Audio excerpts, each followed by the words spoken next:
Oke.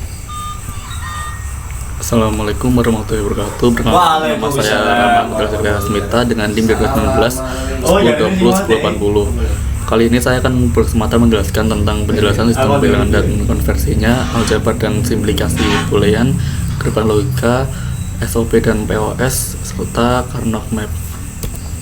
Yang pertama, sistem bilangan dan konversinya. Sistem bilangan dan adalah cara kita mewakili nilai numerik menggunakan simbol-simbol tertentu.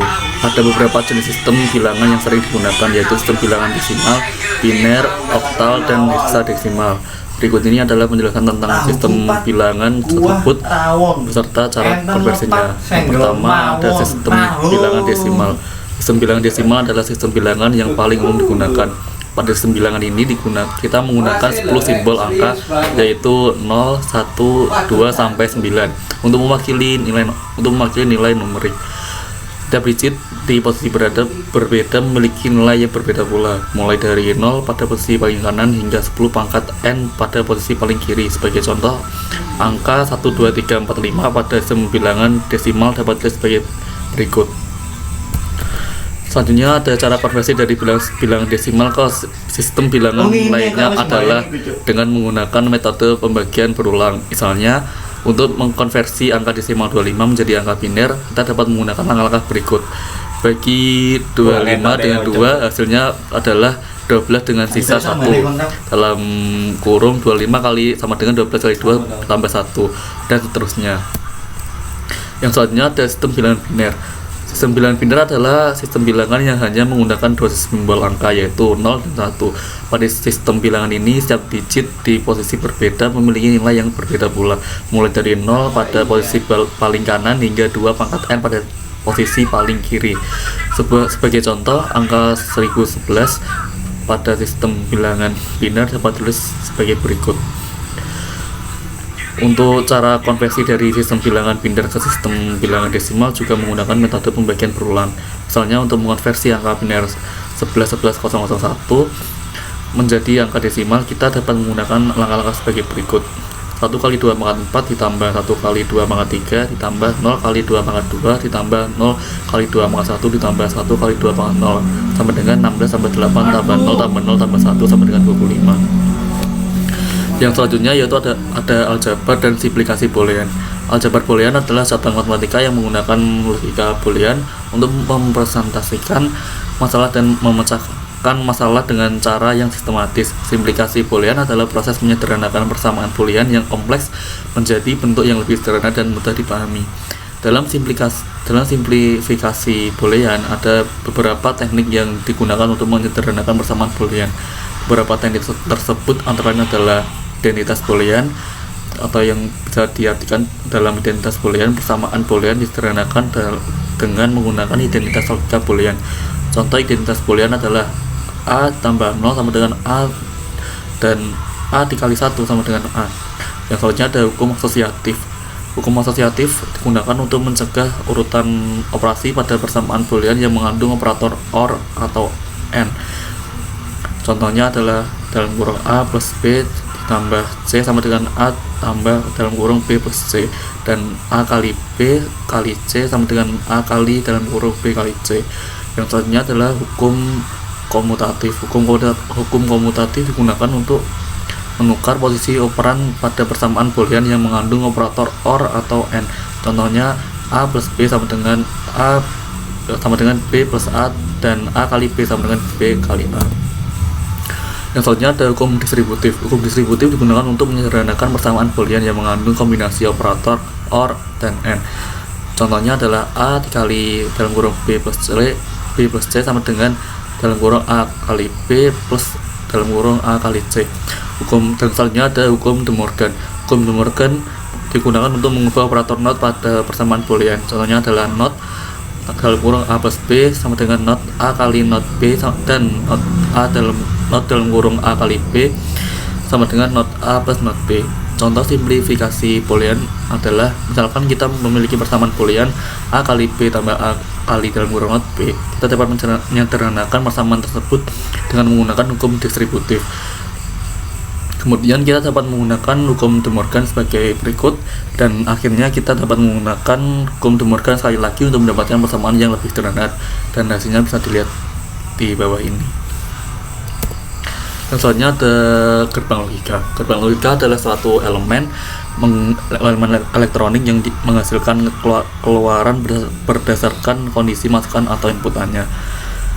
Gerbang logika merupakan dasar dari sistem digital dan digunakan dalam berbagai aplikasi elektronik seperti komputer, telepon seluler, dan perangkat elektronik lainnya. Ada beberapa jenis gerbang logika dasar, yaitu yang pertama gerbang NOT atau gerbang inverter yang menghasilkan keluaran yang berkebalikan dari masukan. Yang kedua ada gerbang N yang menghasilkan keluaran logika benar satu hanya jika semua masukan juga benar. Yang ketiga gerbang OR yang menghasilkan keluaran logika benar jika satu atau kedua masukan benar.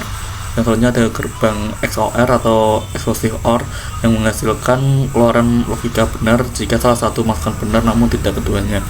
Gerbang logika dapat digabungkan untuk membentuk rangkaian logika yang lebih kompleks seperti flip-flop, counter, dan register. Rangkaian logika ini digunakan dalam desain sirkuit digital dan sistem komputer. Yang selanjutnya ada SOP dan POS. SOP atau Sum of Products dan POS Product of Sum adalah dua bentuk standar penyajian fungsi logika dalam sistem digital. SOP adalah bentuk standar dari fungsi boolean di mana logika fungsi disusun dalam bentuk penjumlahan atau OR dari produk yang dilakukan pada masing-masing masukan. Ini berarti fungsi logika disusun sebagai kombinasi dari beberapa produk, di mana setiap produk adalah hasil dari produk beberapa masukan. Dalam SOP, fungsi logika digunakan untuk menghasilkan keluaran jika satu atau lebih kombinasi masukan memenuhi kriteria yang ditentukan. SOP juga dikenal sebagai bentuk normal terdisjungtif. Contoh SOP untuk fungsi N, dua masukan adalah F dalam kurung A, B sama dengan A kali B. Dalam contoh ini, kita menggabungkan dua masukan A dan B dengan operator N dan menghasilkan keluaran berupa hasil kali dari keduanya, yaitu A kali B. POS adalah bentuk standar lain dari fungsi boolean di mana logika fungsi disusun dalam bentuk hasil kali atau N dari penjumlahan yang dilakukan pada masing-masing masukan. Ini berarti fungsi logika disusun sebagai kombinasi dari beberapa penjumlahan, di mana setiap penjumlahan adalah hasil dari penjumlahan beberapa masukan. Dalam POS, fungsi logika digunakan untuk menghasilkan keluaran jika satu atau lebih kombinasi masukan tidak memenuhi kriteria yang ditentukan. POS juga dikenal sebagai bentuk normal konjungtif. Contoh POS untuk fungsi OR, dua masukan adalah F, dalam kurung A, B sama dengan dalam kurung A plus B dikali A aksen tambah B. Dalam contoh ini, kita menggabungkan dua masukan A dan B dengan operator OR dan menghasilkan keluaran berupa hasil kali dari penjumlahan masing-masing masukan dan kebalikan dari masing-masing masukan. Dalam kurung A plus B kali A aksen dalam kurung A aksen plus B. Kedua bentuk standar ini dapat digunakan untuk mempresentasikan fungsi logika dalam bentuk tabel kebenaran, diagram logika, atau persamaan boolean. SOP dan POS biasanya digunakan untuk membantu menyederhanakan fungsi logika yang kompleks dan membuatnya lebih mudah dipahami. Yang selanjutnya ada kernel map. Kernel map atau K-map adalah alat visual yang digunakan dalam desain rangkaian digital untuk menyederhanakan fungsi boolean yang kompleks. K-map dapat digunakan untuk menganalisis dan memvisualisasikan fungsi boolean dengan dua atau lebih variabel dan dapat menghasilkan persamaan boolean yang disederhanakan dan lebih mudah dipahami. K-map memiliki bentuk persegi panjang yang dibagi menjadi sel-sel kecil yang mewakili kemungkinan kombinasi masukan dari fungsi boolean. Setiap sel dalam K-map mewakili nilai keluaran fungsi boolean yang diberikan oleh kombinasi masukan yang sesuai. K-map memiliki beberapa aturan dasar yang harus diikuti saat menyederhanakan fungsi boolean, yaitu yang pertama, sama-sama mempertimbangkan sel-sel yang memiliki nilai keluaran 1 atau 0 dan bertetangga dalam K-map. 2. Ada setiap grup sel yang berdekatan dalam K-map harus memiliki jumlah sel yang merupakan pangkat 2 dalam kurung 1, 2, 4, 8 dan seterusnya. Yang ketiga, ada grup sel dapat digabungkan menjadi beberapa jika mereka memiliki variabel masukan yang sama dalam kombinasi boolean mereka. Gabungan ini kemudian dapat diwakili oleh sebuah variabel boolean tunggal atau sebuah persamaan boolean yang ada kayak contoh tuh.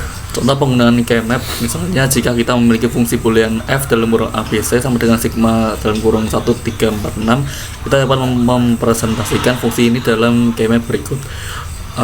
C 00 01 11 10, selanjutnya 00110, selanjutnya 11010. Kita dapat melihat bahwa ada dua grup sel yang berdekatan, yaitu sel 134 dan sel 36. Kita dapat menggabungkan grup sel ini dengan aturan bahwa mereka memiliki variabel masukan yang sama dalam kombinasi boolean mereka. Setelah penggabungan, kita dapat mewakili fungsi boolean ini sebagai f dalam kurung ABC dan A aksen B tambah A tambah AC. Dalam desain rangkaian digital, keymap sangat berguna karena memungkinkan kita untuk mempresentasikan fungsi boolean yang kompleks dalam bentuk yang lebih mudah dipahami dan diimplementasikan. Sekian, terima kasih. Sama-sama.